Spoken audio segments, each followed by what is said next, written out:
Welcome,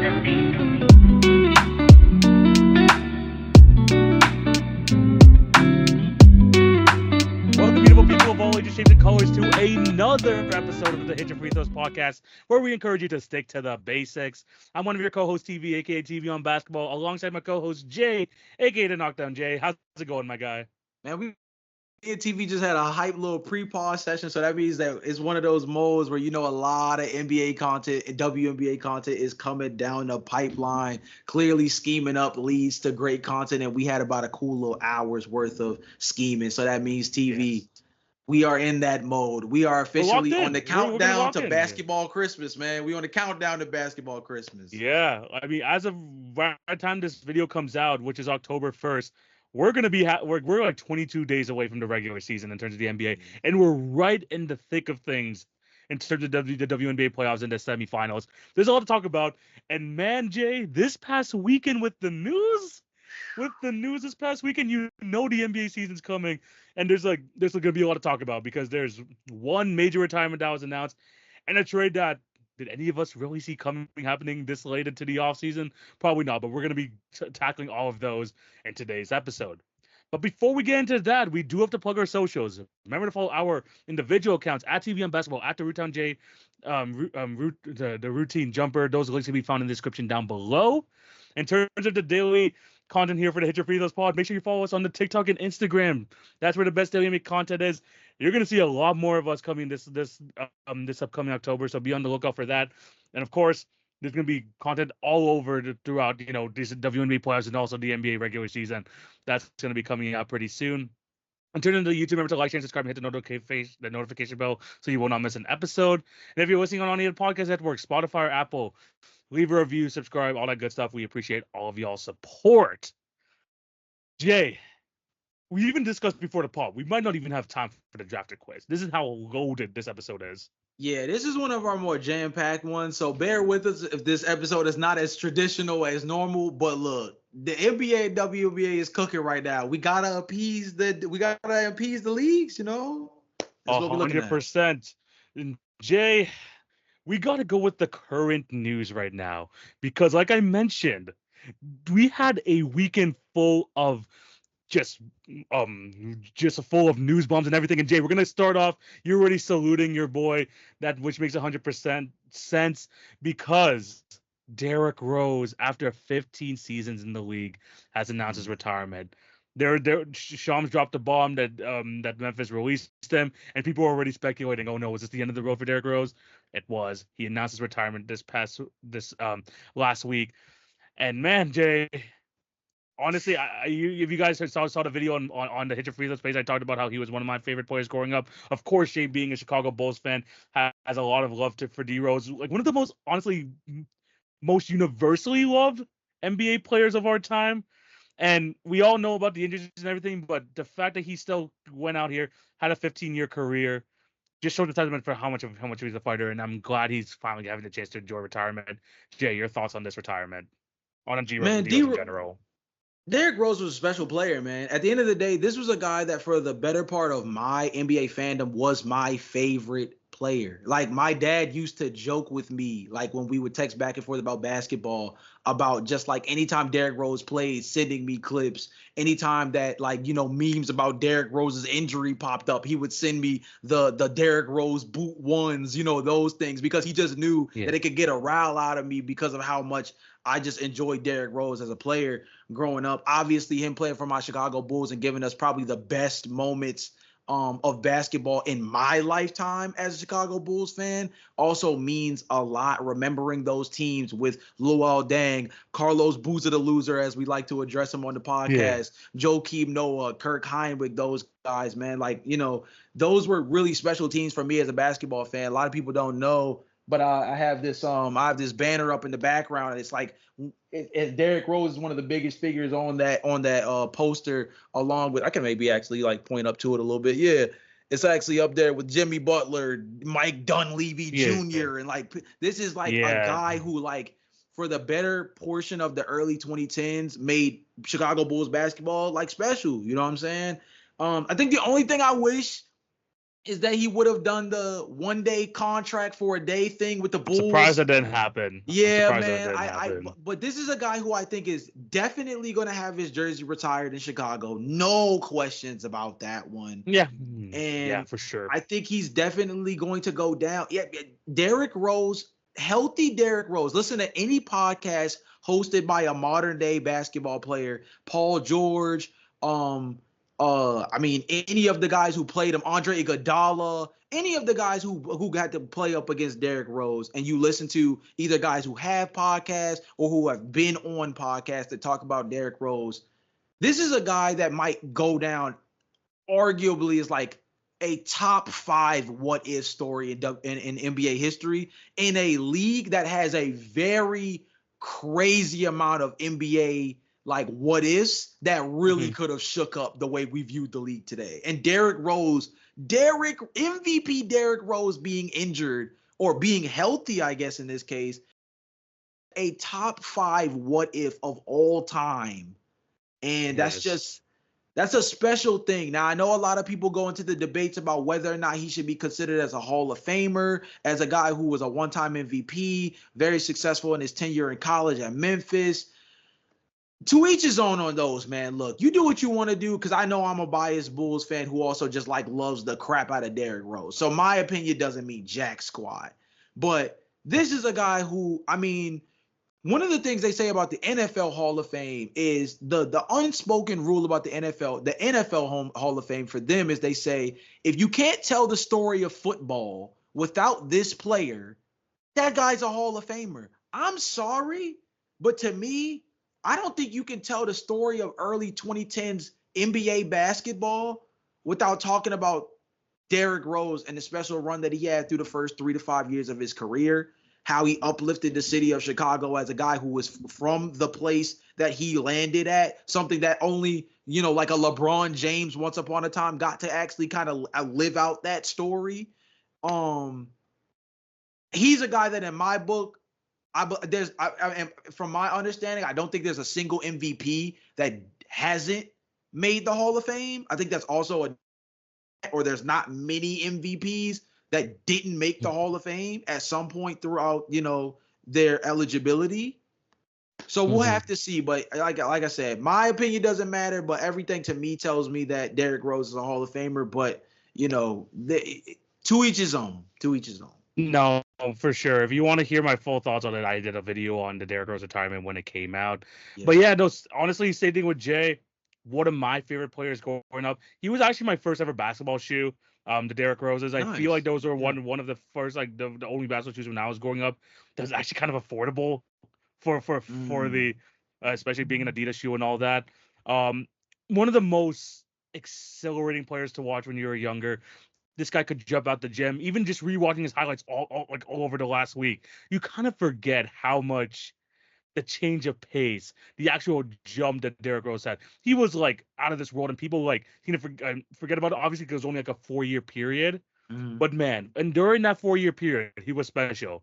And his impact, on the court, Chicago Bulls and all that. I mean, this is the only thing really Chicago Bulls really got to celebrate after the Michael Jordan years. Yeah. There hasn't been much to celebrate, but that's like the Derrick Rose teams were definitely up there. But yeah, back to just his impact. It wasn't just his impact on the court for the Chicago Bulls being the youngest MVP ever. He's the reason why a lot of these people, after their rookie salaries, they're the ones who get paid. The Rose rule. Because people have to realize that the Derrick Rose rule. If you get a certain amount of All-NBAs, All-Star games, MVPs, if you get that within your first 4 years, this is why you see the Tyrese Halliburton get the $50 million bump, the Anthony Edwards get the $50 million bump. This is the Derrick Rose rule, and because of how much he outperformed his contract. Yes. Remember, all of this happened in his first 4 years, including the injury, which sucks. The injury happened in his 4th season. Yeah. But all of this, like all of the best that we've seen of Derrick Rose happen in his first 4 years, that's what allowed all of these young stars now to get that extra money, and you have to thank Derrick Rose for that because of how well he played. And so, like, when you think about his impact on the court, his impact off the court, obviously it was short-lived. But I think eventually, maybe if he's not first ballot, I think he eventually will get in. I think there's a reason why every MVP who has won an MVP in the NBA has already made it to the Hall of Fame. Yeah. Like, I think that trend doesn't break. But I think also the way that his career unfolded and the story you get to tell with the Derrick Rose story, the 50-point game when he was with the Minnesota Timberwolves, just his ability to be a fighter, to like face all this adversity. People remember when he was contemplating retirement when he was a member of the Cleveland Cavaliers as well. Remember if you remember during that time, Yeah. just the amount of adversity he had to face and to be able to bounce back and still have a pretty good NBA career post ACL injuries is very inspiring. And still with the 17 points per game, 5 assists, these are solid numbers, and he still played like over 700 games. Maybe again, not first ballot, especially because of how short-lived the prime was. But I think there's no way you can deny him enough times. Maybe there's like a weaker class where he's able to get in, but I think he gets it eventually. Yeah, and TV, I also want to take like a little mini pivot here because it's funny. The Derrick Rose thing was like, it was such a crazy kind of out of nowhere thing, right? And it's funny, Yeah. I realized we didn't talk about this on the podcast, and it kind of only further snowballed. But one of the biggest Woj bombs of all time recently was that Woj announced that he was essentially retiring from the game of breaking news, right? But also something that went completely under the radar was like the releasing of Zach Lowe from ESPN. Yeah. And it goes to let you really realize, it's so crazy how all of this stuff is kind of compounding right before like the real start of the NBA, right? But I think this is going to be such a unique NBA season because of so many changes and unique storylines that almost don't have anything to do with on the floor stuff. Derrick Rose, I think, I'm going to be honest with you, I think Derrick Rose is a representation of like what is going to be the real start of a decline of the superstars we once knew. Like the superstars that we associated with the early 2010s, I think we saw Gordon Hayward obviously announce his retirement early on in the summer. Hayward won too, yeah. But I think Derrick, especially when you think about the apex of Derrick Rose as compared to like the apex of Gordon Hayward, for example, I think Derrick Rose is going to go down as the representation of the first domino to really fall of the guys that are still in the league from the early representations of 2010 elite basketball. The LeBron James, the Chris Paul, James Harden, Russell Westbrook, Steph Curry, Kevin Durant. You go down the list. Like I think Derrick Rose is going to be like the first domino of what I think over the next 2 years is going to be this crazy swan song of dudes that we like know and love in this sport. And I think you associate that with like the Wojs stepping away or Zach Lowe, who is like easily one of the most revered NBA analytics dudes, not just on ESPN, but in general. The game of basketball, for sure. A guy that if you want to learn the game of basketball in a way that he's speaking English, but he's not going in your typical yell back and forth debate show format that we're so used to in this day and age, he is a guy who like represents like the new age of media. Yet, for example, he's a guy who, when budget cuts came tough, they let Zach Lowe go as opposed to somebody that's more of the debate sphere. I think there's this weird changing of the guard. I think Zach Lowe, being a guy who's a representation of the analytics sphere, him separating from ESPN, I think is going to be the representation of a start of a new way we talk about basketball. I think Zach Lowe probably is going to get back on his feet and start his own, maybe not his entire platform like Grantland or like, how they have like The Ringer and stuff like that. I don't know if he'll go that far,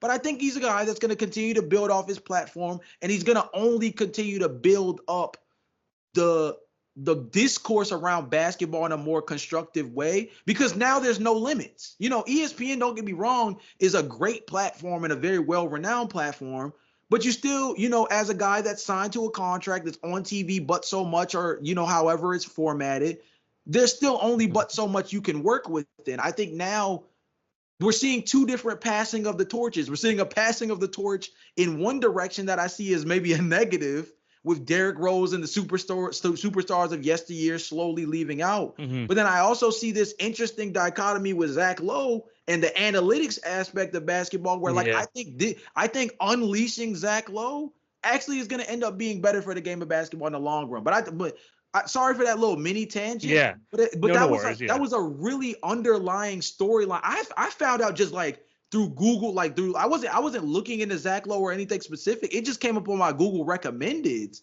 that he had got let go as part of ESPN budget cuts. And it's just like we're just seeing pillars of the game walk away, bro. Like it's crazy to keep seeing these big names just like slowly falling off. And I think that's just a representation of the way the game is slowly changing. Like the game is slowly changing where the names we're so used to, we're not going to see them in the places we're used to as much anymore. It's crazy. Bro, we're gonna turn to old heads soon. That's what. No, for real. We're gonna start getting the unk. We're gonna be the crazy. old heads soon. Yeah. Yo, we're gonna be the unks in the freaking like in the NBA discourse now, bro.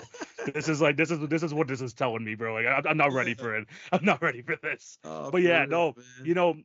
We gotta say though, speaking from two guys who are huge fans of Derrick Rose, probably many of you were, especially growing up around the 2010s time. Congratulations on your retirement, even though your prime was short-lived. You still had a long, fruitful NBA career after that, and that just shows to the character of Derrick Rose, the man, Derrick Rose, the father, and all that. So, Derrick Rose, good luck in your retirement. This is like you mentioned. This is probably just the start of something where it's like a bunch of our childhood favorites are gonna start to dwindle away into retirement. So, yeah, it's gonna be tough. But yeah, Derrick Rose, congrats on the retirement. Moving on to the next topic, though, Jay. That was potentially not even the biggest news of last week. This is how crazy the news in the NBA has been recently. Because Karl-Anthony Towns, I mean, we talked about this for like close to a year about a potential trade. And Jay, even both of us did not expect this trade to happen 1 year exactly after the Damian Lillard trade. Because Karl-Anthony Towns right now is a member of the New York Knicks. And the Knicks already broke up the Villanova boys before they even played a game together because they sent away Julius Randle, legend of the pod, Dante DiVincenzo, and a 2025 protected Detroit Pistons pick. Jay, like blockbuster trade back-to-back September 2017, so like 27th. Like, I want to hear your thoughts on this trade. TV, I've been saying it for a year, bro. They were going to get too expensive, and he was the odd man out. They weren't going to trade they weren't going to trade Anthony Edwards. The Minnesota Timberwolves, for people who do not understand, are in a luxury tax situation that involves paying, before the Karl-Anthony Towns trade, it was Karl-Anthony Towns, Rudy Gobert, and Naz Reid in what would be one season about 140 M's plus for one season's worth of the salary cap in just 1 year. And these are all guys that have at least 2 to 3 years left on their current. Karl-Anthony Towns, if I'm not mistaken, actually has a contract extension that puts him out all the way to about 2027, 2028.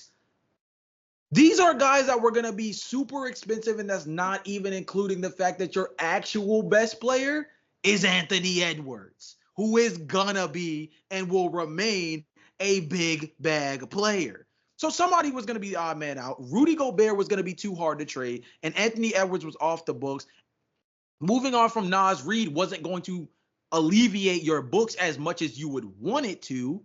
The guy who was going to be the person that you point the finger at as the odd man out if they decided to cheap out was always going to be Karl-Anthony Towns. Now, I'm going to use this as a way to transition to you because I'm interested in your thoughts, and then we can kind of go back and forth from there. Yeah. My question for you is not necessarily about Karl-Anthony Towns being traded because, like I said, I have been saying this on the pod at least once every single time the Timberwolves come up. My question to you is, how do you feel about Karl-Anthony Towns landing on the Knicks? Because this is a team that we know needs a center, right? Because Isaiah Hartenstein walked away, and Mitchell Robinson is not going to be able to play until as early as like January. January. Yeah. So they only really have Precious Achiuwa, formerly your boy, and obviously Jericho Sims, who is still a very raw prospect as well. So this is definitely a team that needed a center. Cat has always kind of fit better at center, but kind of made himself kind of fall in line playing next to Rudy Gobert at the 4, but he's always been better as a 5. You're talking about a Knicks team that always kind of was sitting around, even after the Mikal Bridges trade. They were saying, "Oh, they still have draft capital. They still have kind contracts like a Dante, like a Julius Randle that they could possibly move to go after a big fish." It sounded like everything had the stars aligned for Karl Anthony Towns to land on the Knicks. But what do you think that means for the Knicks moving forward? Well, I thought that this is the ideal trade for the Knicks. I know that we talked about this trade being like happening probably for like close to a year at this point. Mm-hmm. But the question is the most surprising thing is like that happened now, especially because they had such a great season last year that they didn't at least run it back for one more year. But we knew it was going to happen eventually. And I think that the Timberwolves are definitely being more proactive than reactive, which, Jay, we're both fans of franchises that go against that mold. They're more reactive than proactive. Yeah. And we've been wanting this change for like our two franchises for the longest time. Yeah. The Timberwolves, they're actually doing it. But in terms of Karl Anthony Towns on the Knicks, I think he's gotten a bad rep the last couple of years, and I think it has to do with him playing the power forward and us not seeing the best version of Karl Anthony Towns. But people got to remember that when he runs the center full time as a number 1 or 2 option there in Minnesota, he's like a 25 and 12 player. He is one of those players that can score on all 3 levels. He is someone that can create his own shot, an underrated passer, in my opinion, one of the best rebounders in the league. And I think people just tend to forget that, whether it's the off the court stuff. For some reason, I feel like his voice is taking more to the headlines than anything else. And just the ability and just like people calling him soft. But this was a guy who was voted for 3 years straight as who is the one player that you want to build around for the next 10 years from 2016 to 2018. It was Karl Anthony Towns. Yeah. The talent is there. Tom Thibodeau knows how he can get the best out of a Karl Anthony Towns. Remember, Karl Anthony Towns' best years were with Tom Thibodeau at the helm. So, what does this mean for the Knicks? They need to make this trade because once I saw rumors that Julius Randle was going to play the 5, I'm like, no, we're not having this conversation. There's no way we can see a Julius Randle at the 5. And I know he's going to try to change up his game to try and make it work. No, I don't even want to see that. So putting him next to Rudy Gobert, again, big question mark. But I like him staying at the 4 there in Minnesota. Having Karl Anthony Towns there, sure that the position that you need most, and for people who are scared about the fact that he's going to be your last line of defense, this isn't like the old Timberwolves teams. This is a Knicks team that has 3 all defense potential defenders in their starting lineup now. If you have Josh Hart, Mikal Bridges, and OG Anunoby, so to make up for his lack of maybe interior defense, you have some of the best over there, and you have someone who can take the pressure off Jalen Brunson. That was the one thing that they were missing last year in the playoffs. Would have Julius Randle helped? Probably. But you just got an upgraded Julius Randle, a more consistent Julius Randle. Come playoff time, that might be different, but in terms, at least in regular season and trying to not tax Jalen Brunson as much, you have your guy. You have someone that that could be a 25 and 12 guy. Someone who's from the area. By the way, this man grew up as a Knicks fan when he was growing up in New Jersey. Yeah. So when you come up with all those factors together, him being at his best a top 5 center in the league, I know you got to break up the Nova boys, but I think this was the logical next step for the New York Knicks, and I think Leon Rose has been looking for this sort of move for a while now. No, I completely agree. This is what they've been building up to the entire time. It's why you acquire the kind of draft capital that you do. It's the reason why you swing so heavily to go after a Mikal Bridges, to be able to put yourself in the position to optimize your defense. And this is why you try to convince Jalen Bridges to take this less money, so you can bring in extra talent. Yes. Karl Anthony Towns is that sort of talent, and I don't care about his reputation right now. We know what his best can be, and based on him not having many injuries, we still probably haven't seen the best of Karl Anthony Towns. I agree, but I also think something that you touched on, you talked about the perimeter defense. Let's also talk about the fact that Karl Anthony Towns over the last 2 seasons learned how to optimally play the 4 position in a way where he can coexist next to a shot blocker. That means, sure, he can hold down the 5 position right now, but that means when Mitchell Robinson comes back, there's a fit there that can legitimately work. And that's something that actually stands out because him having a rim protector next to him, it definitely paid dividends. Karl Anthony Towns, you touched on it a lot throughout the postseason when the Minnesota was on their strong run. Karl Anthony Towns really stepped up as a perimeter defender and an interior defender, especially in that Denver Nuggets series where they had Rudy, him, and Naz Reid, all as big bodies to be able to throw at Nikola Jokic.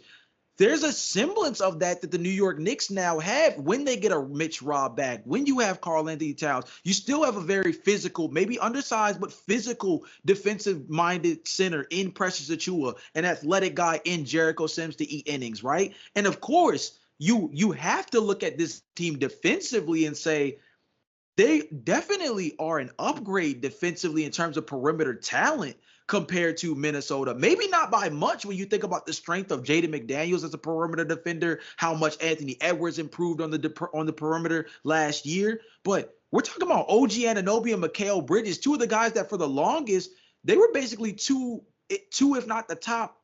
If they're not the top 2, they're 2 of the top 5 guys at the wing position that we've been having the debate about the last 3 to 5 years of like, are these the top wing defenders in all of the league? And now they're on the exact same squad.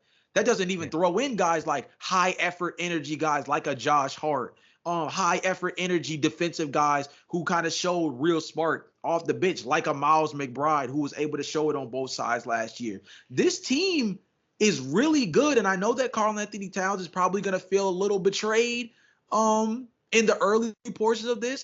There are very much shades of like Tyrese Halliburton to the Indiana Pacers here, kind of like that blockbuster trade out of nowhere where you didn't think this star guy was on the trade block, but come to find out people were more than happy to be on the phone about his name. But I think he's a guy that after the first couple of weeks of reintegrating himself into a Tom Thibodeau system with this kind of talent around him, I think he's going to realize easily and very quickly, not only just how special it is to play in MSG, because he obviously, like you said, being from the area, understands the magnitude behind it. But I think he's going to quickly learn how to thrive as the secondary guy on a team that already has really strong structure behind it. 100%. But Jay, quickly transitioning to the Timberwolves side. Yeah. You come off your best run, possibly in franchise history. Yeah. You lose out on a guy that's been with your franchise for 9 seasons. Most of that part, that's the number 1 guy. Yeah. You trade him, you save $10 million in cap, but you bring in Julius Randle, you bring in Dante DiVincenzo to really shore up that bench. Right. In my opinion, this is up there with like one of the best top 6s in basketball. I know we love talking about that, but like maybe they're just maybe a tier right below Boston, but they're up there. Yeah. What does this look like for the Timberwolves moving forward? How do you like this team coming into this season? So for the Timberwolves, I'm not going to lie to you, bro. I actually kind of like this trade for them if you talk about having to make the most out of a Karl Anthony Towns trade that's still present focus. Because at the end of the day, that's the biggest thing. When you move off of a guy like Karl Anthony Towns, you're either looking for talent that's at least comparable enough in volume to still keep you competitive, or you're looking to get enough draft capital and young guys in the trade to really be able to start a strong rebuild and hit the ground running. This was a present-based move where you get another shot generator in Julius Randle. Like you mentioned, obviously not as good of a shot generator as a Karl Anthony Towns, but still a guy who does give you a lot of strong interior rebounding, gives you a lot of good isolation scoring, and a dude who, like you said with Karl Anthony Towns, I think is still like a 20-10 guy. It might not be the same way Cat does it. It might not give you as much spacing as Cat provides, but he still provides you with this kind of offensive punch that Minnesota is going to need if they're going to be a threat in the Western Conference. And then Dante DiVincenzo, I think actually is a really solid pickup. I did some looking into the stats from last season. The Minnesota Timberwolves were the 3rd best three-point shooting teams in terms of percentages last year at about 38%. Here's the thing, though. They were in the bottom 10 in terms of attempts per game. So they hit them when they needed to, but they weren't up there with some of the best teams in the NBA in terms of volume. Dante DiVincenzo, TV, we joned about this throughout the postseason so much. DiVincenzo going on Steph Curry mode with the 7 to 9 3-pointers per game during last season. Remember that this guy was averaging 18 points a game for the Knicks in the playoffs, and they made it to like 7 games in the second round too. Like, this guy was arguably their second best player. He was a guy that really provided real spacing for them. He obviously hit some major shots throughout that Philadelphia 76ers series in particular. Yes. And he's going to be a guy who can be a knockdown 3-point shooter for them. Something that, again, I don't really think they had. You can make the argument that their best 3-point shooter in the lineup last year was Cat. And I don't even think that's an argument. I think statistically that is true. Oh, no, that's for sure, yeah. I mean, their next best shooter after that was Mike Conley, who was a low usage player for them. Dante DiVincenzo, like you said beforehand, gives them a real offensive punch as a guy who is capable of averaging, 15 to 18 points per game. But the main thing is he provides spacing for them that maybe Julius Randle doesn't give them in the way that Cat did. But Dante DiVincenzo's gravity does matter because Dante DiVincenzo not only is on the perimeter much more than Cat was, but he shoots at a much more consistent clip at that high volume. So Dante DiVincenzo gives them real perimeter threat as a slasher, as a 3-point shooter, as a drive and kick guy. He's a guy that when you pair him with Julius Randle on this team, this is definitely more of an offensive-centric move for the Minnesota Timberwolves. But I think when you look at the fact that they still have Jaden McDaniels, they still have Anthony Edwards, they still have Rudy Gobert, making up for the lack of offense they lose from Karl Anthony Towns by getting it in 2 players in Dante DiVincenzo and Julius Randle, I'm not saying it's the best return you could get, but given the circumstances, I think it's as good as you could think of when you're talking about still trying to remain competitive in the Western Conference this season. Yes, I mean, 100%. People got to remember that Julius Randle at his best is a 24-12 guy himself. Mm-hmm. And like, as much as we like to joke about him on the podcast, he has proven to us that he could still be an all-NBA, all-star level talent. Yeah. Now, but the biggest question is here, and you mentioned it earlier, the spacing. Yeah. Karl Anthony Towns is like arguably the best 3-point shooting big of all time, and it works so well, and that's what made the double big lineup so effective because of how well Karl Anthony Towns can shoot the 3. Julius Randle, on the other hand, he shoots 3s. Does he make them at the same clip? No, of course not. Yeah. He is like a 30 to 34% 3-point shooter. And although he had that 1 year, remember that 1 year where he shot 40% and people thought that he was taking a turn. Mm-hmm. We've seen a year where he could do that, but can he do that consistently at this point, especially with all these injuries? Probably not. We need to at least see a 36-37% 3-point shooter in Julius Randle this year for this to really be the best versus the Timberwolves.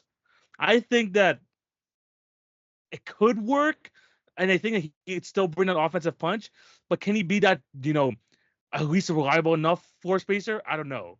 But what can make up for it is the Dante DiVincenzo, which already fits their mold in terms of we can put him in a 5-man lineup and we can possibly have the best defensive 5 in the league. Because imagine a lineup with Rudy Gobert, Jaden McDaniels, Anthony Edwards, Dante DiVincenzo, and Mike Conley. That could be arguably a top defensive lineup who could still score. Who can still score on the other end. If that can be considered a death lineup, I know I'm removing Julius Randle from the situation, but that could still be scary. This is why I like them in terms of like the overall top 6 in the league. Dante DiVincenzo here is massive. I like it overall. I still just need to see this Julius Randle fit. In a perfect world, it does work, and we get a 37-38% shooting to Julius Randle, but I'm still not convinced. But I do agree with you with the fact that, maybe there's still some moves that need to be made from the Timberwolves. They brought in the first round pick here as well. So we'll see how this plays out. I'm still very much iffy on the Julius Randle fit, especially next to Anthony Edwards and beside Rudy Gobert. But in concept, when you can really see the overall seeing the best version of each of these players, it could work. I just need to see this on the court. I mean, I think you can say that, but I would also make the argument that we were going to have that question about Julius Randle coming into this season, whether he was in a Knicks jersey or a Minnesota Timberwolves jersey. And I say that because the main thing that has made for sure, the main thing that has made Julius Randle very special over the last couple of seasons with the New York Knicks in particular is the fact that he's strongly developed as an isolation scorer. But the thing about becoming an isolation scorer, specifically for these two teams, is that's less possessions with the ball in the hand that are special, like a Jalen Brunson, like an Anthony Edwards. Yeah. That's going to be an interesting thing to see how it assimilates because, again, these are two teams. Not only is it a big question just when you talk about them being able to reconvene with this kind of talent in, but these are two teams that are coming off arguably, not even arguably, easily their best seasons in franchise history in quite some time, if not in general, right? We're talking about for the Timberwolves for sure, yeah. I mean, for the Knicks, it's a better part of at least 20 years as well, where they haven't 25, gotten as far. Yeah, for sure. Exactly. For sure. These are definitely teams that saw success that was unprecedented compared to what they're used to last year, and they're going to want to build off of that. And clearly, Anthony Edwards, he's returned. Not returned. He's very much become a superstar, mega star on and off the court in just 1 to 2 years. Just the last year or two, Jalen Brunson has asserted himself as a guy that we're having conversations about whether or not he's a top 5 guard in the league right now. So assimilating a Julius Randle with his kind of play style into that kind of conversation with these two different guys, it was always going to be a question. I think the bigger question is the back part of what you mentioned. Is Julius Randle next to Rudy Gobert? I think the rebounding is going to be insane. I wonder how the offense plays out, considering the fact that Julius is not nearly the floor spacer that Karl Anthony Towns was, or that Karl Anthony Towns is, and was specifically for this Timberwolves team. 100%. This is definitely going to be something to look out for. Again, back-to-back years where we had blockbuster trades happen on September 27th, and we have these conversations right before the start of media day, the start of training camp, which is absolutely insane. And we want to hear your thoughts down below. Who wins this trade? How do you feel about each of these new stars finding their new homes? Let us know down below, because massive trade, massive implications, and it's a trade where you have to have questions on both sides for sure, but there's also a lot of positives that can come out of it. So definitely interesting. Let us know what you guys think down below. Jay, are you ready to switch gears to the WNBA? Yeah, man. We had an interesting last couple of days in the playoffs, man. Yeah, for sure. I mean, we're like one game into the semifinals already. I think like both like series already started. Mm-hmm. But before we get into that, we do have to talk about the finishing of the 2 games in the first round. And quickly, we're going to go through them. The Connecticut Sun defeating the Indiana Fever 87-81. Massive performance from Alyssa Thomas, 19 points, 13 assists, 5 rebounds. And on the Fever side of things, we finally got a massive Caitlin Clark game, like you mentioned in the last episode. Mm-hmm. But when you have her and Kelsey Mitchell playing every single minute, it wasn't going to be sustainable, and the Connecticut Sun were able to pull out the win. Jay, your quick thoughts? Yeah, again, very physical series as we anticipated. One of the things where I said it right before the game that I thought Caitlin Clark was due for 30. Finished with 25, but she started slow and started to really pick things up towards the back half of the second quarter and kind of was starting to get her groove by the third and fourth. It just wasn't enough time left for her to really kind of like seal the deal. Still finished out really strong, and hats off to her for what was a really strong rookie season. Kelsey Mitchell also, again, like you mentioned beforehand, you play that many minutes against a team like the Connecticut Sun, who we knew was coming into this postseason as arguably the most tenacious defense of all the teams that made the final cut. It was going to be an uphill battle, even for an Indiana Fever team that clearly was getting hot at the right time. And I mean, this is a team that had 2 all-defensive players on it. This is in Dejanay Carrington and Alyssa Thomas, as you mentioned beforehand. This was a team that was built relatively strong and definitely had the personnel to be able to combat the fact that Indiana thrives off the strong play of their 2 perimeter guards. And we saw that through that series. Yeah, 100%. And they wore them down, especially in that second game. Like the fourth quarter, you could tell. I mean, Caitlin Clark was still hitting her shots, but man, her and Kelsey Mitchell looked tired as hell. But, the Connecticut Sun, we talked about the The veterans on the team, especially Alyssa Thomas and DeWanna Bonner. DeWanna Bonner came up huge with some big shots, even though she didn't have the best game from the field. Alyssa Thomas was their best player. Marina Mabry was still hitting her shots. Just a great all-around team effort. And the Fever, put up a great fight in that second game, but to no avail. The Connecticut Sun move forward. We're going to talk about their series very shortly versus the Minnesota Lynx. Speaking of the Lynx, Jay, that game 2, though. That game 2 against the Phoenix Mercury. Still a very fun matchup. Brittany Griner, I called her out in the first game. She played massive in the second one, scoring 24 points. Natasha Cloud had a great game. But the star of the show, we go to the Lynx side, and Napheesa Collier, 42 points on 70% from the field, 2 for 3 from the three-point line, a WNBA playoff record for points in the game. Jay, this is your girl. This is your girl, Come bro. on, man. I mean, I don't know what else to tell y'all. I don't know what else to keep saying to y'all on the podcast. I'm glad that she at least got the DPOY because I've told y'all a couple of episodes in a row. Any other season, I think Napheesa Collier is I think she's the MVP. In any other season, this is just a really special run for A'ja Wilson, and you have to respect it because she has had just a very special storybook run. But Napheesa Collier, she continues to prove it. And I understand the first game against the Connecticut Sun in the semifinal round. We're going to get to that. Was not necessarily as strong as her first round performances. But again, that was a game that still finished as just a 3-point game and came down to some late game heroics from some players that were used to having, really big time moments in the playoffs. This is a player, though, in Napheesa Collier, who I think is just special enough with a Minnesota Lynx team like this that knows how to shoot the ball, knows how to share the ball. And I think that it just culminated itself in the first round. And I still think they've got a lot that they've still got left to show in the second round series against Connecticut too. Yeah, I mean, like we talk about the 42 points here from Napheesa, and that's incredible. But she also had 4 other girls on her team scoring in double figures, man.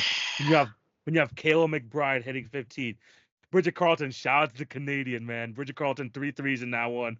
You have Alana Smith, who is also a member of the all-defensive team, scoring 12 points. And also Courtney Williams. When you have all those people, when you have all those girls clicking, and then even though the Phoenix Mercury scored 88 points, they still got some good performances. The Minnesota Lynx, man, they were just too good on the offensive side of the ball, looked unstoppable, and they really showed their true colors there in that second game. Man, I was like watching, especially most of that second half, and I was just like, yo, I'm needing Napheesa to go for this record. I need her to go for this record, bro. And she was able to pull through. And the fact that she won Defensive Player in the same week, just a fantastic performance. Shout out to the Mercury. Shout out to Diana Taurasi, who more than likely is going to retire at the end of this year. They put up a decent fight. They put up a better fight than I thought they were. But Napheesa and the Lynx were just too good, man. Like I said, this is a special team that I think still has a really strong run in them. It's going to be interesting to see how they go up against the Connecticut Sun in game 2, because obviously they got to rebound. Otherwise, like, this can get out of hand. The second round is 5-game series, so it's a little bit more to work with. But nonetheless, one of those things where taking game 2 is going to be really important for them. And I think, again, slow start in game 1 with only 19 points, but we know Connecticut's defense. We know DeWanna Bonner. We know that they've got, we know they got Brianna Jones in the middle. This is a team that they're going to have to fill out the physicality. Coming off that series against Phoenix, Connecticut definitely comes with a different physicality, both on the perimeter and on the interior with the kind of personnel they have. I think I think Minnesota got a little bit of a wake-up call after a pretty easy series in round 1. I think after game 1 against Connecticut, I think they now understand what they need to do. And remember, they also got the coach of the year. Let's talk about it, right? Yeah. So I think that adjustment is going to be huge in game 2. I think Minnesota's going to bounce back. This is my team. I told y'all was my dark horse to take down the defending champs if it came to the point where they faced the Las Vegas Aces. And I thought they were a team that if they ended up going up against New York in the finals, was a team that I thought would really push New York to the brink, even despite how top-heavy, talented New York is. They obviously need to get past the Connecticut Sun first, but I still got the Minnesota Lynx as a very, very dangerous team, even now 0-1 in the semifinals. Yeah, 100%. And since you start talking about it, let's continue to dig deeper into this game 1, because like you mentioned, the Connecticut Sun winning 73-70, very much a grinded out game. And we talked about how the Minnesota Lynx the ball was just flowing through the first like in the first round and whatever like that, and all that. But 16 assists in game one. They just couldn't get the flow going. And in my opinion, the offense looked pretty rough if it wasn't for Nafisia and Bridget Carlton, who Bridget Carlton hit some massive shots to keep him in this game, by the way. She played massive. But you talked about the Kinetic Sun. They played tough on the other end. Marina Mabry, another 20-point performance. Moving into the starting lineup, this girl is a freaking like flamethrower right now. Like taking as many shots as you can. A better game, even though DeWanna Barnard had a bad game, she still had an effect on the defensive end. But Alyssa Thomas, man, Alyssa Thomas, arguably the best player in the playoffs so far, a near triple-double performance again. This Connecticut Sun team, there's a reason why they've made, I think, like what, 4 straight semifinals in a row. They just know how to get it done, and as they continue to get older, they feel like they still have that, extra edge to them, and they're bringing it towards Minnesota right now. One of the most high-power offenses in the playoffs so far. They're slowing them down. Yeah, and I think the biggest thing too is Alyssa Thomas. You mentioned the triple double, but we got to talk about the big bucket down the stretch in the game that really kind of helped keep this lead.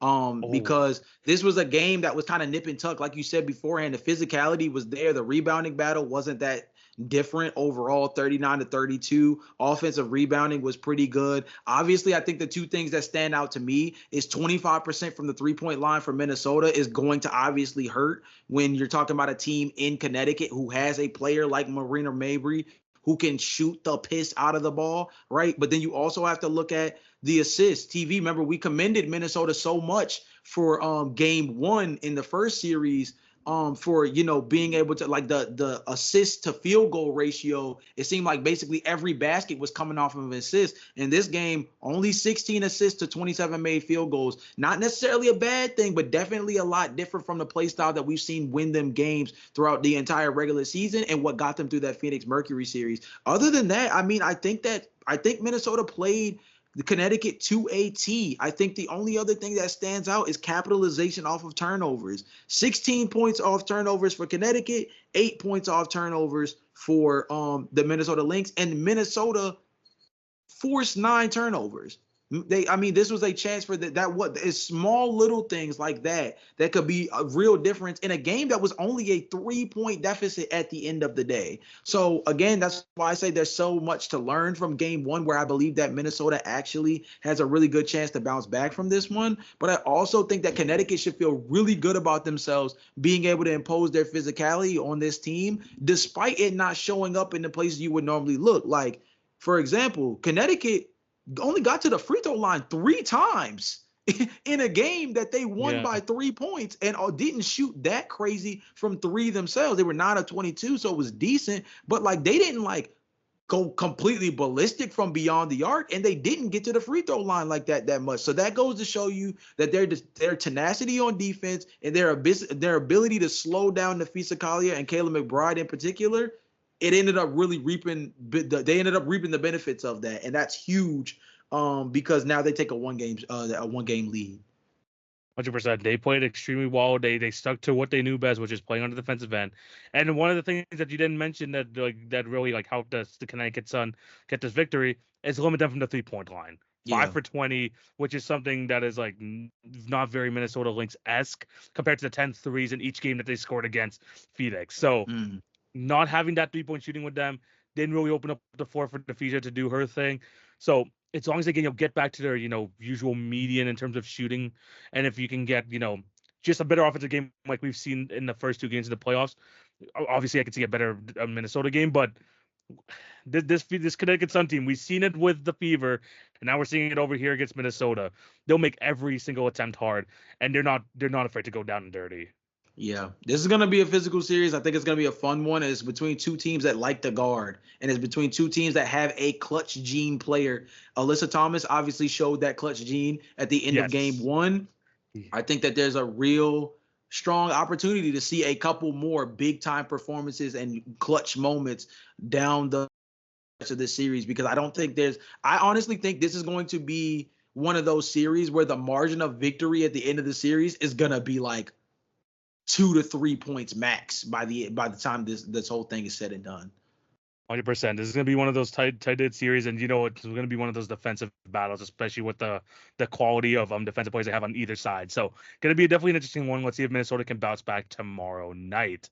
or tonight if you're watching this video. Mhm. But Jay, the finals matchup that we've been waiting for in the semis, the Vegas Aces taking on the New York Liberty. Oh. And I don't know, Jay, if we look back at like last episode and what we were talking about, I think we might have got spot on. The Liberty look like they're overwhelming the Aces right now with talent. And it starts at the top with Brianna Stewart, who just went off on whoever was guarding her, by the way. Yeah. Whether it was Chelsea Gray at certain points, whether it was Asia, whether it was Kia Stokes, it didn't matter. 34-point performance, 21 from Sabrina Ionescu. We talked about in the last episode. This New York team is clicking at the right time. The chemistry is looking like absolutely fantastic right now, and they showed it in a big way versus the team that actually like that outed them last year. Yeah, I mean, run the tape back from last time we talked about this team. I said that the craziest part about the way that this team was playing, obviously not the craziest sample playing up against the Atlanta Dream in the first series, but nonetheless, I said we haven't even seen a real Brianna Stewart MVP caliber game yet, right? Through the first two games in that Atlanta series, she had 33 points total. She finished with 34 against one of the best defensive teams in the league in the first game to help them take a 1-0 lead so far in this series in what they needed to make a statement game against a team that got them pretty good last year on the biggest stage. I think that Brianna Stewart obviously understood the magnitude of this matchup, not just obviously being the semifinals, but specifically against a team that has their number or has had their number in the past. She rose to the occasion, and like you mentioned beforehand, the WNBA's Kevin Durant strikes again, man. When the bright lights cut on, she just knows what time it is. Like you said, across the board, 35 points, 5 rebounds, 4 assists, 2 steals, 1 block. Just a full-blown masterclass for a player that we know is clearly good enough, clearly talented enough as a one-woman wrecking crew against a Las Vegas Aces team that we know is good, but it's going to have to really, really dial in to hold on with her. And that's not even including the fact that Jonquel Jones and Sabrina obviously have really strong games as well to be able to make this thing as wide open of a victory as it ended up finishing out as. Yeah, no, Brianna was absolutely cooking this game. Whether it's from three, the turnaround jumpers, the ability just to get inside. I saw her score like 2 or 3 and ones in this game from Brianna. Mm-hmm. But one of the biggest things I talked about in the last episode, Kia Stokes, you gotta help out Asia Wilson on the inside, because if it's Brianna and Jonquel, it's gonna be super tough. Even though like Asia Wilson is one of the best defenders in this league, she's gonna need some help on the inside, and she did not provide anything in game one. Became unplayable. 12 minutes. Tough. She barely got some run. I mean, they had to play more Alicia Clark just so they can match up offensively, and Alicia Clark had her moments, but defensively, you're gonna need those bigger bodies too. Deal with arguably one of the best front courts in the entire WNBA. And when you have Brianna Stewart going like that, you would want Asia Wilson to, guard that one-on-one. But she's not able to do that because she has to deal with the rebounding of Jonquel Jones on the inside. So there's going to need some help on the inside there. And I also talked about in the last series, like Chelsea Gray needs to kind of be the floor general for this team. She didn't have a great game in this one. Kelsey Plum actually had a good scoring game, but it feels like too much like one-on-one basketball there with the Las Vegas Aces in game one so far, where it feels like it's more of a team sort of effort for New York, even though it was the Stars that ultimately took over. I felt like it was like a more well-rounded game for the Liberty in general in terms of them trusting each other. I mean, you have at least 7 girls on that team with at least 3 assists. That kind of tells you like how much the ball was being shared over there for New York. So I don't know if this, obviously I don't think it's going to go as a sweep, but New York looks like they are the better team as they've shown throughout the rest of the season. Yeah, and I think the other thing too, you mentioned the together basketball. I think that's huge when you talk about two teams where their top 3, each team's top 3 did exactly what we thought they would do. Jackie Young and Kelsey Plum also chipped in well next to Asia Wilson. Same thing as we saw Brianna Stewart play at a high level, and we saw Jonquel Jones and Sabrina Ionescu also tap in and make sure that they did their part. The biggest part, I think, is going to be either who is that fourth person to step up, or how is an element, like you mentioned, like sharing the basketball, create a different dynamic to help open up those other players. Because, it's one of those things where that fourth player might end up being the defining like X factor in a series where it seems like all the players we expect to do well, all the players we expect to show out on this big stage, so far have done exactly what we expect of them, if not maybe Mhm. more if you look at how specifically like Brianna played. So Mhm. it's going to be interesting to see how it plays out. I agree with you. I don't see a sweep in this one either. This is definitely one that I would probably pick more as like a 3-2, 3-1 finish in favor of New York. But it's one of those things where like I don't love betting against the champ, but I think the get back element that New York is playing with, the I need vengeance from last year chip on the shoulder, is something that I think is fueling them. And you could clearly see it in game one. And I think that's gonna matter a lot when you talk about being able to finish games down the stretch in terms of like the who wants it more factor. I'm not saying that the defending champs are not hungry. They're trying to get their third straight. I'm just also looking at a New York Liberty team that clearly is playing with a completely different swag right now, and they clearly have a vendetta they're looking to make sure they achieve the best version of. Like they're teed off. 100%. And you can even just tell by the way like this game like kind of like fell out because the Liberty had like an 18-point lead at some point, and it felt like the Aces were like fighting from behind the entire game. Yeah. They're gonna really see a better performance from the Aces, a better well-rounded performance from the Aces, including honestly a better game from Asia Wilson as well. We need to like I don't think we've gone that game in the playoffs yet where she's like, you know what, I'm the best player in this league. I feel like Nafisha has been like the best player in the playoffs so far, and even to a certain extent, maybe like someone like Sabrina has outperformed Asia so far in the playoffs. So we're gonna need to see like a massive Asia Wilson game if they want to like bounce back here. But for the New York Liberty, it seems like they're clicking on all cylinders. Maybe lower the turnovers a bit, but they look like they're on their way to another WNBA finals. Yeah, I feel you. 100%. But yeah, those are the games that's happening so far. Again, the game twos of both of these series are going to happen tonight when the video comes out. So be on the lookout for that. And we're going to be talking about the remainder of the series in the next episode.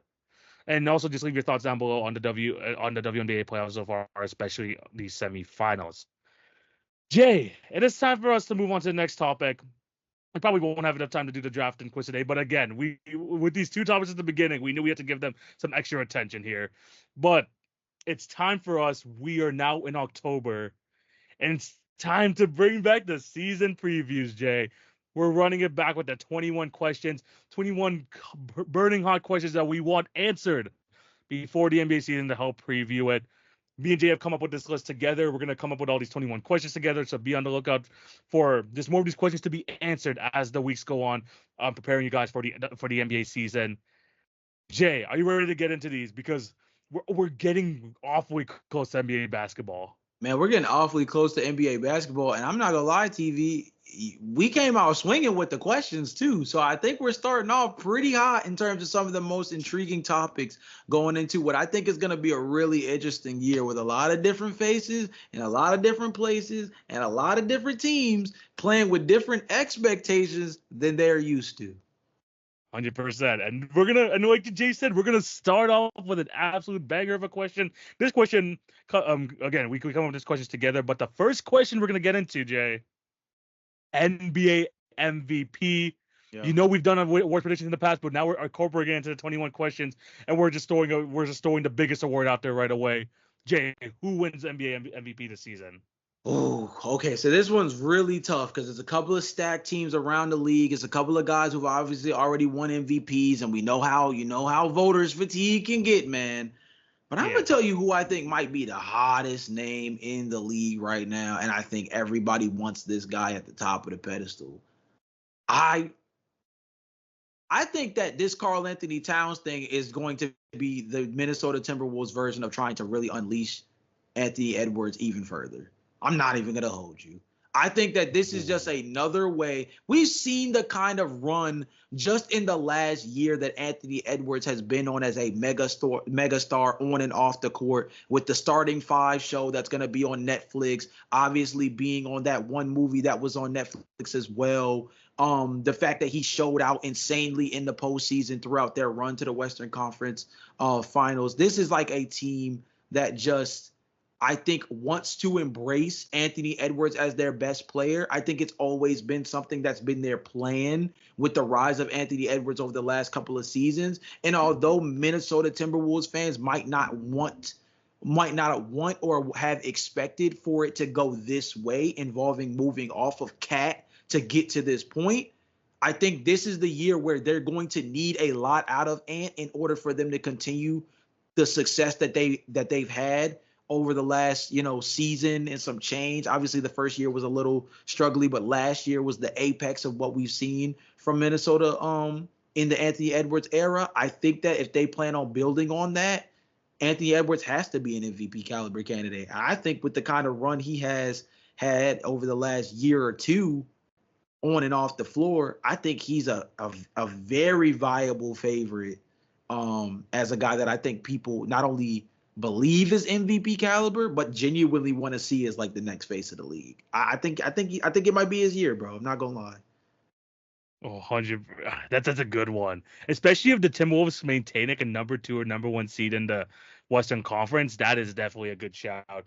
And without Karl-Anthony Towns on the court, that could, like you mentioned, and unleash Anthony Edwards even more. So that's a good choice. But Jay, I think it's finally our guy's year, man. I think it's finally our guy's year. You think so? Because this season, I think that Shai Gilgeous-Alexander finally wins the award. Ooh. Now, taking into effect other factors, Nikola Jokic has won 3 MVPs already. Right. Like, I know he's the best player in the league. How much is he going to continue to, like, wow us to the point where we're going to continue to give him MVPs? It's not out of the possibility. There's a reason why he's keep doing this. He'll continue to repress us. But my thing about the Denver Nuggets is, will they be good enough for him to warrant an MVP? They just lost KCP this past season. This team is a lot less deep than they have in previous years. Nikola Jokic can still do his thing, but will the Nuggets' success translate due to his play? I'm not sure. Joel Embiid, always going to be a question mark. Giannis, I still have a lot of question marks about this Milwaukee Bucks team. But you know what I know for sure is going to happen is that we're on the brink of seeing a 60-win team here forming in the Oklahoma City Thunder.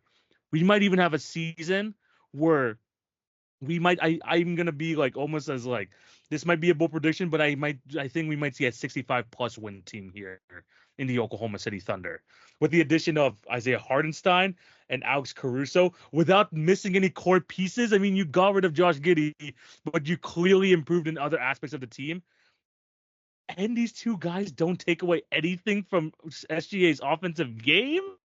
I still think we see like a 35-7 season from Shai Gilgeous-Alexander, plus the fact that you might have a 60 to 65 win team in the Oklahoma City Thunder. He might just be too good to deny at this point. And I think finally, with the team around him, with the play that he has shown, not just out here in the NBA court, but also in FIBA and also the Olympics, of how good he's been playing there. He's clearly the number one guy. He is clearly one of the best players in the league, and I think he finally gets rewarded with an MVP this year.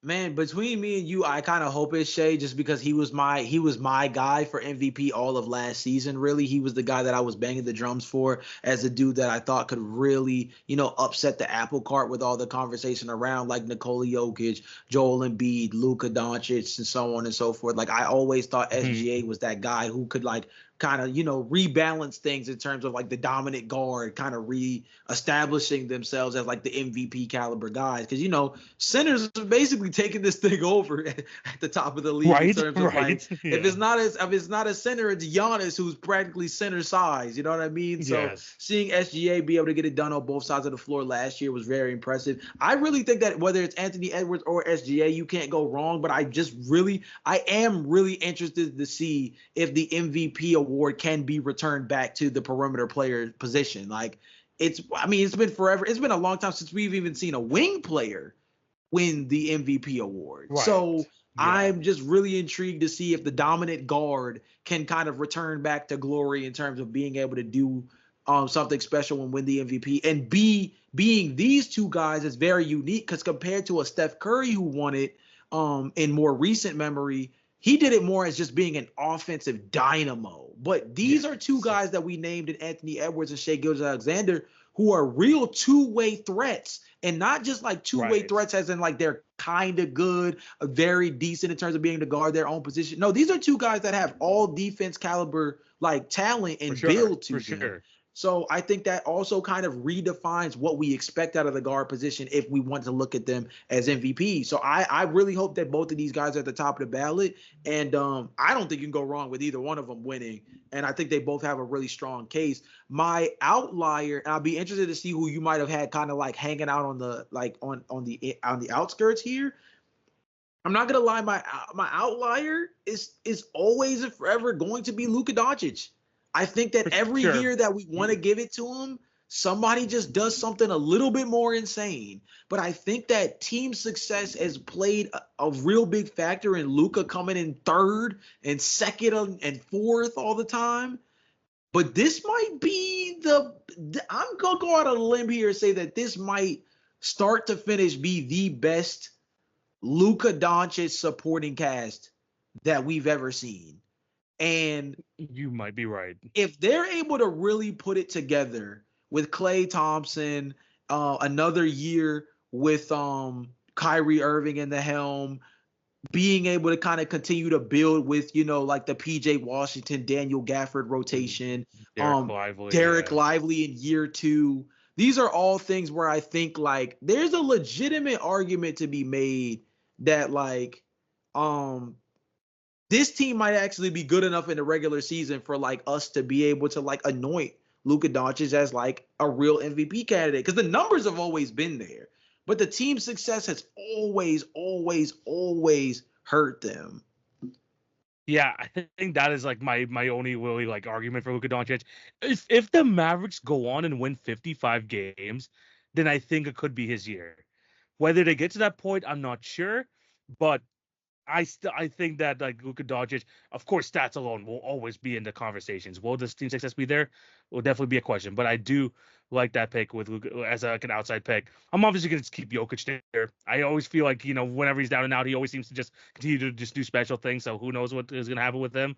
Yeah. But yeah, Luka Doncic, Jokic, even like Giannis to a certain extent. If the Bucks can outperform expectations and Giannis is still like a top 2 player in the league, it might be too hard not to give it to him as well. So there's definitely some of the top candidates are still there, but as me and Jay predicted, we might get a new one this year. So we'll have to wait and see. Jay, second question over here. Second question of the 21.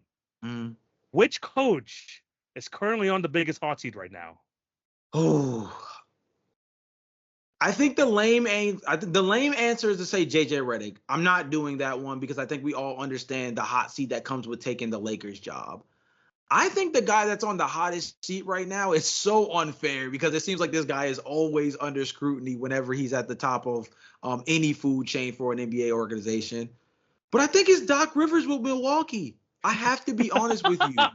And it's because of the fact that when you look at this Milwaukee team, Giannis, Dame, Chris Middleton, Brook Lopez, Bobby Portis, like you go down their roster, the Bucks are old, man. They're old. They are old. Outside of Giannis, they really lack athleticism. MarJon Beauchamp has not developed the way they once were very high on him in the beginning. And I'm not saying they're giving up on him, but they're clearly not as far along with him as they would have hoped. At the same time, they get Gary Trent Jr., who should be a very good pickup as a guy playing next to Damian Lillard for the second time in his career. Obviously, they played together in Portland, which should be some good synergy. I think they did some good things with getting Taurean Prince in the offseason as well. Like they've done good things to optimize their roster this year in ways that like last year they picked up Malik Beasley, but that was before the trade happened. Yeah. And we know they wouldn't have got Malik Beasley if they knew Damian Lillard was coming over. The Malik Beasley pick was more so to play next to a guy like Drew Holiday, who's more defensive oriented. This year they get somebody who has a little bit more synergy with Dame, obviously provides some more 3-point shooting. You hope that Chris Middleton is a little bit more healthy. But TV, like they only got but so many more bites at the apple, dog. We already seeing the Giannis to Golden State rumors brewing back up again. And it's because we know that this team, their window is quickly closing because no matter how good Dame is, no matter how good Giannis is, this team is old. This team is very old and they're very expensive. And that puts a limit on how much they can improve their roster. And it also puts a limit on really how much they might be able to hang with the Knicks, the Celtics, and the Philadelphia 76ers of the world, all who upgraded significantly in one way or Right. another this offseason. Now, I know Boston didn't necessarily upgrade, but they're the defending champions coming in with a chip on their shoulder with a lot of BS that we know took place during the Yeah. summer that's going to have them feeling a type of way. So when you look at some of the major players in the Eastern Conference, I mean, let's go down the list of all the teams that you need to watch out for if you're Milwaukee. We know Boston coming off the championship. New York added Mikal Bridges, retained OG Anunoby, and brought in Karl Anthony Towns.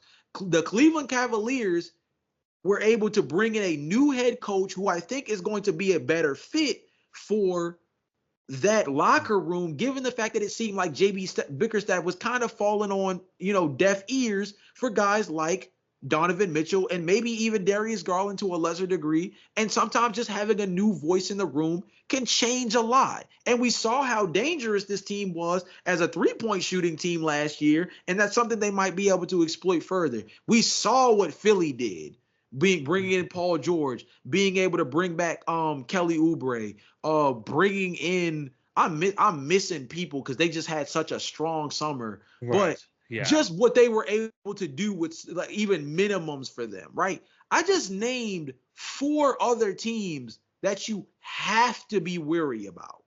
You have to be wary about. You get a full season of Pascal Siakam with the Indiana Pacers. You get a full season of the Orlando Magic, who have draft capital and Yes. potential trade bait to go after an elite point guard to help optimize their offense next to Paolo Banchero coming off his first All-Star appearance. Like, Milwaukee this Eastern Conference ain't getting no cupcakey. I understand that when you get to the bottom with the Bulls and Brooklyn and Toronto, I know when you get down there, it gets a little wonky. But this top 8 ain't going to be nothing to play with. And I just fear for Milwaukee, and somebody is going to have to be the fall guy if it doesn't go well. And we know the first guy that ever gets pointed at will and for always will be the head coach, regardless of the circumstances financially for this team. That's true, and I feel like Doc Rivers every single year will always be on the hot seat for his history that he's had. Not just with this Bucks team, we've seen what happened with Philly, we see what happened with the Clippers. He might, and we know that the Bucks are willing to pull the trigger. Just look at Adrian Griffin last year. So if they're willing to do that to someone who doesn't even finish off the season, right, they definitely have a short leash on Doc Rivers. I do like that choice. For myself, kind of someone on the same length. I mean, I don't want to blame him for all of the failures of this team. I think it has to do a lot with injuries, but you can only disappoint so many times that you're gonna have to make some changes, and it's always gonna be the coach that's gonna take the fall.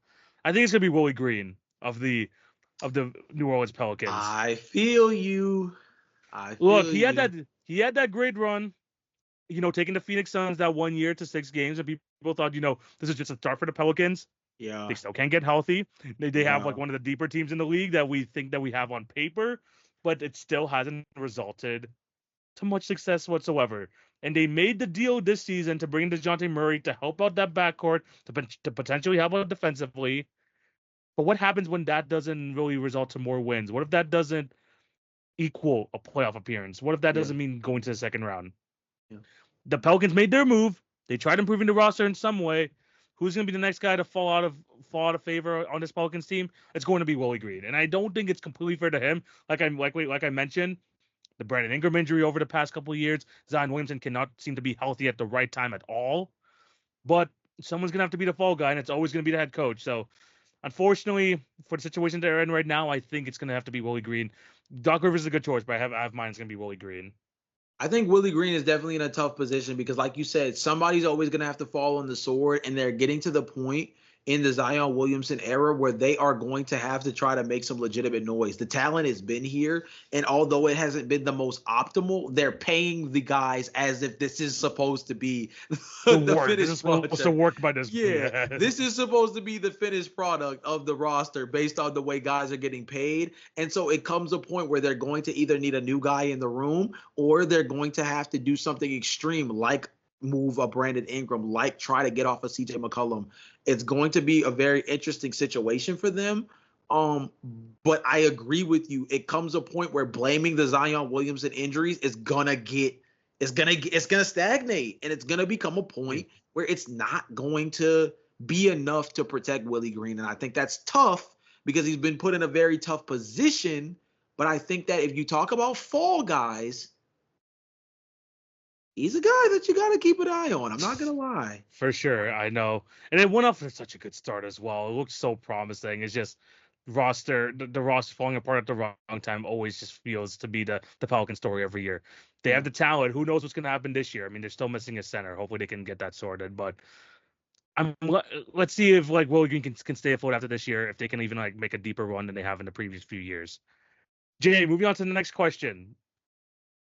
Who will be the most impactful free agent signing of this past summer? And I think free agent is very specific wording. That was one of those things that I think is very important because we just saw Karl Anthony Towns get traded. We do understand that, Mikal Bridges was a big time pickup as well, but free agent is different. Obviously, I think, an easy name is like, dude, PG went to the freaking Sixers. That's insane.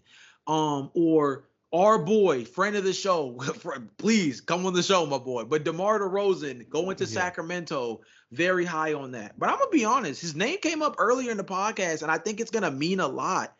But I think the low-key strongest signing that's going to show its real merit but might not, have the name value is Isaiah Hartenstein with the Oklahoma City Thunder. He gives them a physical presence. He gives them a rebounding element and a passing element that just continues to build off of what the Oklahoma City Thunder did well last year, while also giving them another physical big body that they're going to need if they're going to guard up against teams like the Denver Nuggets, like the Los Angeles Lakers. Shoot, I mean, even in situations, the Phoenix Suns ran small ball 5 with Kevin Durant last year. There's going to be situations against some of these Western Conference teams where they're going to need a physical presence. And yes, Chet Holmgren is one of the better rim defenders in the NBA. But we also saw that the physicality of the NBA was definitely still something that affects his ability to have an impact on both sides of the ball. Having another big next to him and that can interchange with him to spell him minutes is going to be important, not just for the postseason, but just getting through the regular season healthy and with a strong record. You went as far as saying that you felt bold enough to say this could be a 65-win team. That doesn't happen without having the kind of depth they have at every position with acquiring guys like a Alex Caruso, like a Isaiah Hartenstein. I think Isaiah gives them physicality and passing that I think is just going to continue to open up their offense. And we already know the capabilities that they have on defense with Lou Dort, Shea, Chet, even J-Dub. This is a team that guards, they play fast, and now they have another guy who can pass the ball, and we know that they're one of the better teams at moving the ball around the court. So I think that he's a perfect dude who, his name doesn't jump off the page, but when you talk about optimizing a team, Isaiah Hartenstein is going to be one of those sneaky pickups that shows up in the playoffs, gives you 15 and 7, and you're like, dang, that low-key changed the game 3 on our way headed to a game 4 that could be the difference between winning or losing a series, that kind of thing. Oh my god, that's a great choice. And it's not just the fact that he can just start next to Chet Holmgren. By the way, when you look at how well Giannis plays next to a Brook Lopez, how Jaren Jackson Jr. used to play against with a Steven Adams. Yes. Being the roamer, you need that extra big next to there. So Oklahoma City has got that right. Mm-hmm. And what also I love about that Isaiah Hartenstein acquisition is that they timed it perfectly in terms of contract. A 3-year deal, $90 million, right before they have to pay all these guys. So they timed this perfectly. It's again trusting in Sam Presti as in terms of being able to build this team. They still having all these assets. They've built this team perfectly, and everything's lining up for them to have another fantastic year. Having Isaiah Hartenstein there, it's just literally the perfect fit. The same idea of bringing in Alex Caruso. I love the Isaiah Hartenstein deal as well. But Jay, for my signing, I actually have a tie between two. One of the guys you mentioned earlier, Gary Trent Jr. Mm-hmm. I think someone who's a 23-year-old who's still waiting for that big contract kind of bet on himself and turned out to get a minimum deal with the Bucks. But if he can provide to be, one of the top scorers on a playoff team, potential contender team, going into this offseason, he has something to play for, and now he's playing for a team that actually has finals and championship aspirations. If he can play well, especially in a place where the Bucks need some help, which is perimeter shooting coming off the bench, Gary Trent Jr. could be a massive pull for them, and he's averaged 17 points off the game before off the bench. So let's see if he can do that for the Bucks. But Jay, we also got to shout out our boy.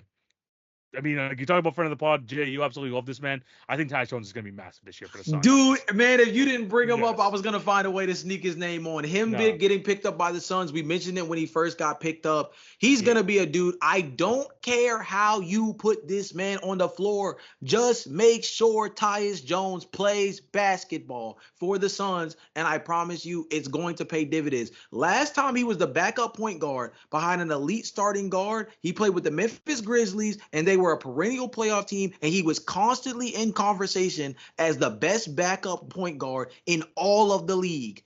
He can still be that games with for the Grizzlies. He can close games. Guy. Yeah, and I think that was the position that the Phoenix Suns needed the most. A true point guard.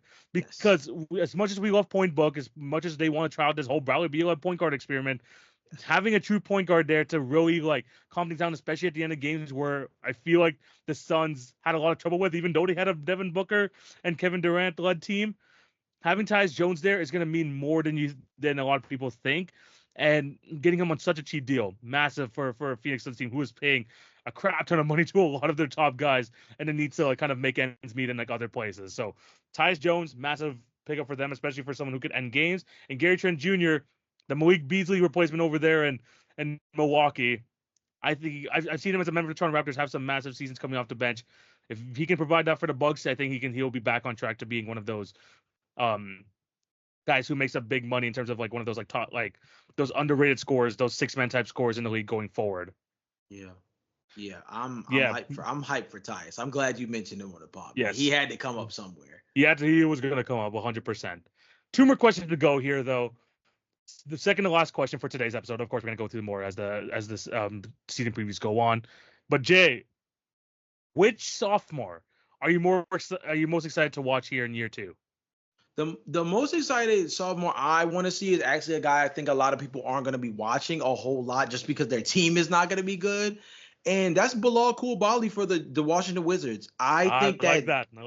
I think this is a team that clearly looked at the roster and said, it's youth movement time. I still believe that at some point during this upcoming season, they're going to move off Kyle Kuzma, who is on a very respectable contract.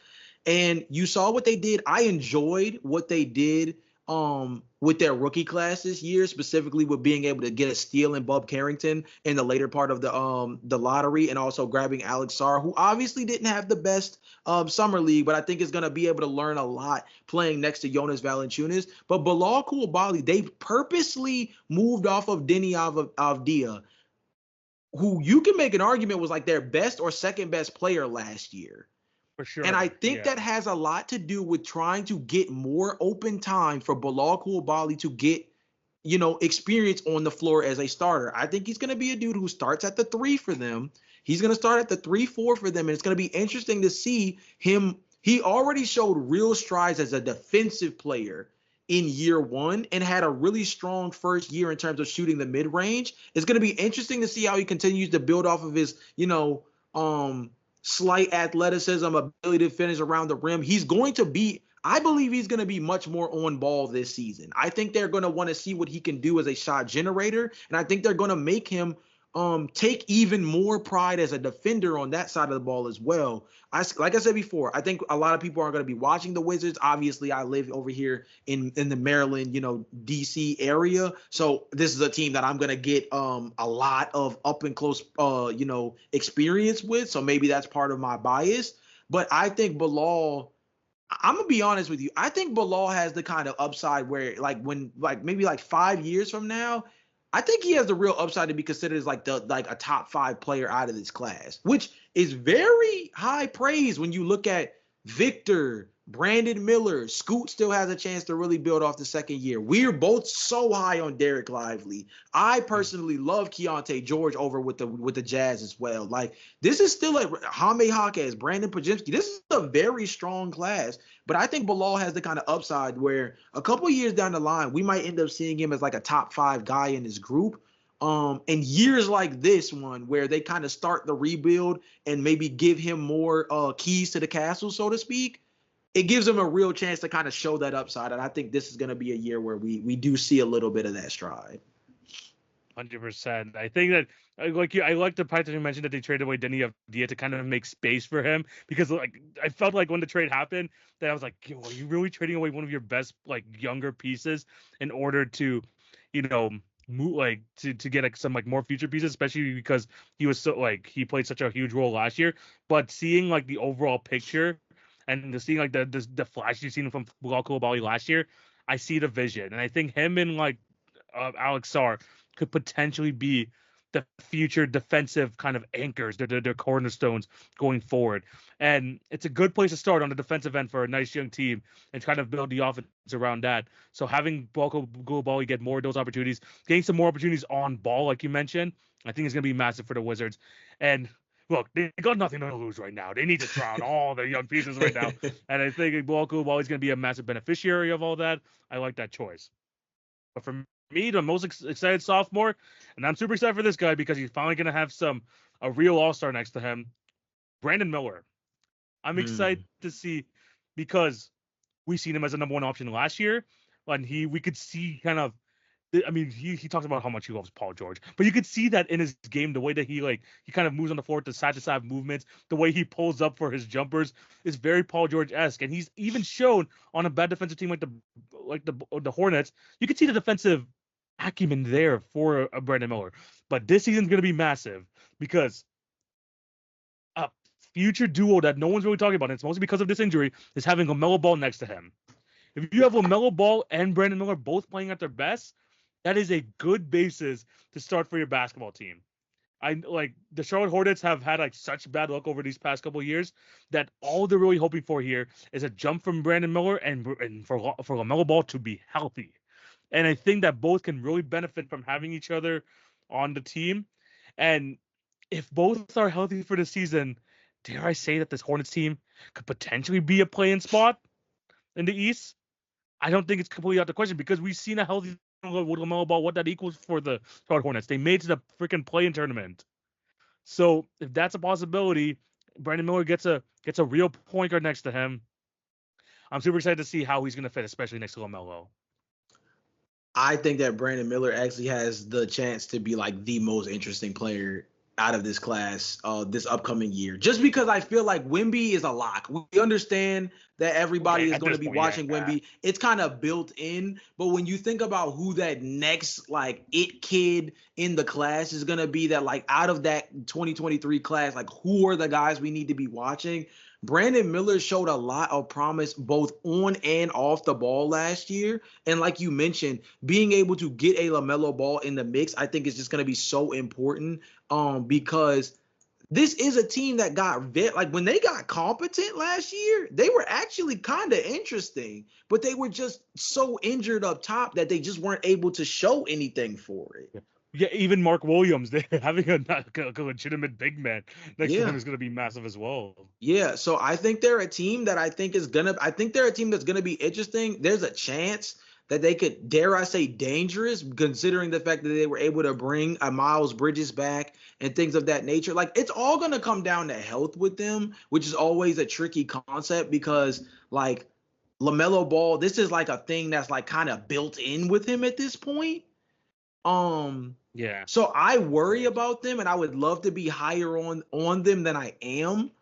But LaMelo Ball healthy with Brandon Miller coming off the year that he had, I mean, they could definitely be feisty, especially now that the Miles Bridges saga in terms of the off the court stuff is over. They kind of can just focus more on being competent, and kind of ever since, you know, ownership changed, they've kind of been doing pretty decent at just doing that. Yes, and this is exactly what they need. Just be under the radar, not get into, headlines for all the wrong reasons, like the Hornets have been over the past couple of years, And if you can let LaMelo be healthy, let Brandon Millen grow, this could be a team that could, shock a lot of people this year, if not this year, next year.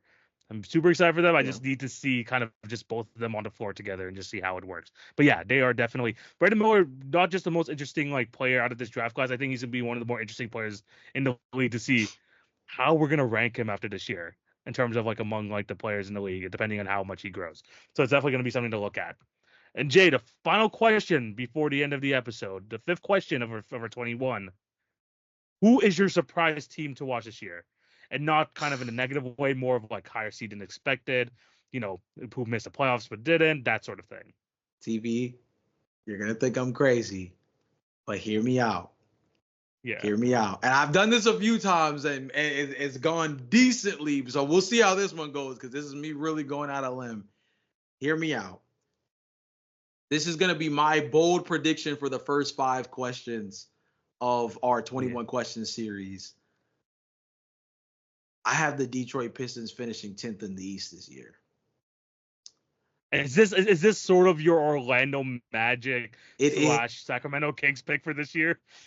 It is. Okay, the Detroit Pistons definitely are going to be my team to watch as a team that I think is going to outperform our given expectations for them. And I think this is a team that in a very unique year like this one, when you look at the Eastern Conference, look at the bottom of the East, bro. It's kind of tough pickings, right? Brooklyn clearly is going into Cooper Flag, AJ DeBonsa mode, clearly, right? Especially after moving off Mikal Bridges. Charlotte, I'm still very iffy on, as I just mentioned, given the health of LaMelo Ball having so much influence on this team, playing well or not. Washington, again, another team that's still kind of looking for another blue chip prospect. Chicago, come on, man. I'm just hoping we get out of this thing without going 0-82, dog. I'm just keeping it a beansky with you. But let's be honest. Atlanta, Lord knows what they're doing. They've already put Trae Young briefly on the trade block, and they actually did come up off of DeJounte Murray. Lord knows what they decide to do, given the fact that they still, kind of are not in the best position in terms of their future draft capital, with it all being with the San Antonio Spurs. I like your Toronto Raptors, so obviously that's a team that could put a dent in this. But I'm going to keep it a bean with you, dude. You go through the list. Miami, I'm worried about. Brooklyn, Charlotte, Washington, Detroit, Toronto, everybody in that bottom 9 to 15, they all got holes, including Detroit.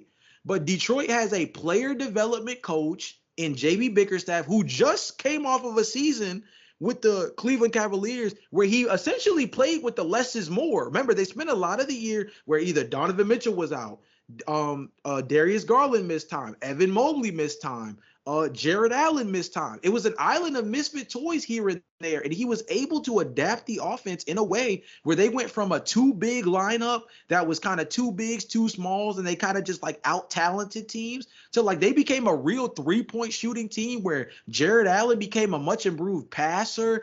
Donovan Mitchell was more on ball as a facilitator in certain instances. We saw real growth in the offense from JB Bickerstaff last year, despite the injuries to the Cleveland Cavaliers. Detroit, by hook or crook, they got better. Cade Cunningham has weapons to actually play next to. Tobias Harris, he can be a 20-point per game scorer. And I think in an environment like Detroit where the expectations are so much lower, he's going to play well. We saw it when they played. Remember when Tobias Harris was part of that Clippers team that nobody thought was going to do anything? Yeah, the one with Shea and everything, yeah. That team where nobody really thought they were going to do much because it was the island of misfit toys with Tobias and Patrick Beverly, Lou Williams, Shea Gilgeous-Alexander as a rookie, right? All of these guys. Yeah. And granted, Doc Rivers is used to kind of punching above his weight as a coach, but Tobias Harris had one of his best seasons in an environment where the expectations were really low. Jalen Duren, I think, is going to have to improve as a defensive player, but we know when healthy, he's a really good, he's a decent rim protector and a really good rim finisher. I still think Cade Cunningham has all-star potential in him. I like Fontecchio. I like Isaiah Stewart. I like the pickups in Malik Beasley and Tim Hardaway Jr. for that matter. This is a team that I think when you add the fact that their team improved just in terms of competent roster formation, not aka not having 7,000 centers on the roster. Yeah. Along with the fact that they got a coach who is more of a developmental, player-friendly coach in JB Bickerstaff. And we brought it up on the podcast in passing a few times, but potentially the dark horse signing of the summer, getting Frank Vincent from out of New Orleans and putting him on this team as arguably the best shooting coach in NBA history. If Frank Vincent can help Asor Thompson, Cade Cunningham, and some of these other guys learn to shoot the three ball, this team gets significantly better in just one offseason. Right. So that's my definitely overzealous pitch. But I'm watching Detroit this year. I'm going to keep it a buck. What I will say about the Detroit Pistons is adding legitimate NBA players on your roster will definitely help. So what happened to the Rockets just last season? What happened to the Rockets just last year? And granted, they didn't make the playoffs or anything, but we also know the Western Conference is a completely different animal. In an Eastern Conference where the 9 through 15 is not necessarily like a murderer's row, competency might be all you need. Honestly, you're not wrong, man. You're not wrong. Bro. It's a lot of questions for these other teams, including this one. But somebody's got to get the 9 out of 10. Look, they got shooting, they got extra scoring. Malik Beasley, Tim Hardaway, they got Tobias Harris, Paul Reed. These are legitimate NBA players. That might just be enough, especially with a Cade Cunningham growth, to put them in a playing spot. It's not out of the question. It really isn't. And you talk about the East. There's a lot of teams that have so many question marks. Like, it feels like just the top 8 are secure. Yeah. So after that, it's definitely a crapshoot. And that means my Raptors are in the mix. It means your Bulls can technically still be in the mix, whether you like it or not. So the Pistons have just as good of a chance as anyone else. So that's actually a really good choice there. I like that. Jay, for my surprise team of the year, prepare yourselves, because we have kind of shit on the team a couple of times, especially last year. Okay. I think the Warriors might surprise some people this year. Surprise? Explain, because I think everybody's always kind of bullish on the Warriors as long as Steph is healthy. I think they have a chance to put themselves back in the mix of a top 5 seed. Oh, okay. That would surprise me. Okay. We talk about a healthy Draymond Green. Now that they have kind of that, both kind of those little gray clouds up on top of their heads from the last couple of years, Jordan Poole and Klay Thompson, they have them off their team. They reconfigured their rotation now. An extra year of growth for someone like Jonathan Kuminga. Yeah. And this is what's going to be important. We all were affected by that Steph Curry run in the Olympics. And what did a lot of us think near the end of it? We're only going to have a few more years of him, KD, and Braun. Yeah. You don't think the Warriors know that? You don't think the rest of this team knows that? So instead of this whole bickering that they've been going about these last couple of years, a lot of this internal drama, I think more than anything, especially for the men they have at the top here at Steph Curry, they're going to make it work. And they brought in guys that can help out right away, who fit right into the rotation. When you think of slow-mo Kyle Anderson, when you think of players like Buddy Hield, this team, maybe they still need a center away, but I still think this team can, healthy Steph Curry is always massive here. They can compete at the highest level with a lot of these guys, because as long as you have that guy on the court, they are a threat to 50 wins, even in a Western Conference with the Pelicans, the Grizzlies, the Mavericks. Who says that a healthy Steph Curry can take this team still to a second round series? Yeah, I still think there's a chance out of any of these teams, if there's one of those teams that maybe have that one last life in them. I mean, we thought the Warriors were dead 2 years ago when they made it to the finals.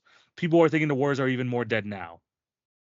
They might surprise some people, man. They might surprise some people, and they always have that ace in the hole in Steph Curry. I ain't gonna lie. I mean, you got a point. I mean, when you look at the roster, bringing in DeAnthony Melton, Buddy Hield, Second year, Another Brandon year of Brandon Podzinski could be huge. yeah. Yeah, Kyle Anderson, I think, could be good on both sides of the floor as a guy who could be a facilitator, but also pretty good as a defender on the perimeter. But TV, I'm not gonna lie. At the end of the day, the biggest question for the Warriors to me is when the hell is Steve Kerr gonna pull the training wheels off of Jonathan Kuminga? Because at the end of the day, they either need to trade him to try to get a player that is in the caliber of Steph Curry to maximize this run, like you're saying, or they need to let the boy play, because when he's played well, he's really played well. But if he even has one, but if he even has one slow game, it feels like Curry yanks his minutes, and we start wondering what his role on this team is. This is a guy who I think they've been trying to force as like the square peg in a round hole, where they're trying to make Jonathan Kuminga play Warriors basketball. Not letting him be him. I think there's like and people were saying this before he got drafted, so I hope this is not hyperbolic now, but I still believe there's like some real like Jaylen Brown type upside probably just waiting in here.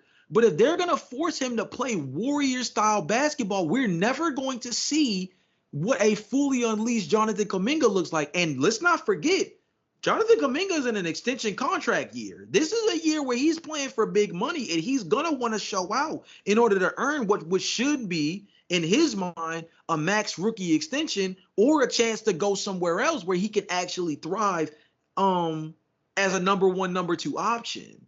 So this is a big year for Jonathan Kuminga. Are the Warriors going to waste another year of Jonathan Kuminga on a cheap contract like this? Or are they going to finally unleash him and get to see what the best version of him looks like? Because they need to kind of get an understanding of that, A, before they pay for him, or B, before they regret having to trade him, before they see exactly how special he actually can be. Well, the clock is on, and Steve Kerr needs to figure this out. They've moved a part of you're talking about, like Warriors basketball. A lot of Warriors basketball that was successful. A lot of those pieces are out, including Kevon Looney, including Klay Thompson.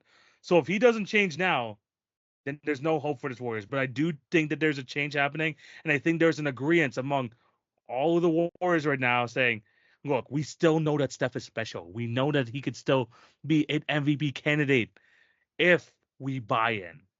Yeah. And that doesn't mean just buying into Steve Kerr's system. It also means Steve Kerr buying into his players and trusting these players. Let Jonathan Kuminga take that next step. Let Draymond Green be him, but also you have to also like keep him in check. We need to have everyone on the same page for the Warriors, and it feels like it hasn't been like that for a minute now. Mm-hmm. If they can be on the same page, and if everyone can buy into a system as a collective with Steph Curry at the helm, this might be the second year I'm like jinxing myself on this, but I still think the Warriors have a little bit something left in them. We'll see, man. Tough Western Conference, dude. Tough Western Conference. It's tough. But yeah, those are our 5 questions so far. Let us know what you guys think down below. We're gonna go through another 5 questions in the next episode, and we're gonna use that as a little bit of a countdown towards the next season. But Jay, we've reached another fantastic episode. Thank you guys for watching. What do you have to tell these people before we sign out? Bro, we gave y'all almost 2.5 hours, and we didn't get the draft and we didn't get the quiz. If y'all don't think we cooking up with the content, I don't know what else to tell y'all. We here. NBA season, 22, 23 days away. We counting down to NBA Christmas, man. Like, we in that mode now where opening night is going to be here before you know it. And with the WNBA playoffs in full swing as well, I mean, we basically in basketball all year round mode, and this is the height of conversation right now. I ain't gonna lie. 100%. And we're gonna talk again. We're gonna talk about more about these as we lead up to the season. We're still gonna be covering the WNBA playoffs. Don't you worry about that. And again, make sure to check out the Hit Your Free Throws page, because if you haven't heard your team on the podcast, you're gonna hear about your team very soon. So be on the lookout for that. It's going to be a great time over there leading up to the NBA season. Again, so make sure you follow the TikTok and Instagram, the podcast network, show your support there, the YouTube, all that good stuff. And of course, our individual pages, TV on Basketball, Routine Jumper, all that good stuff.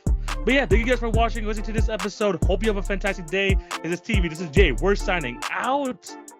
Peace.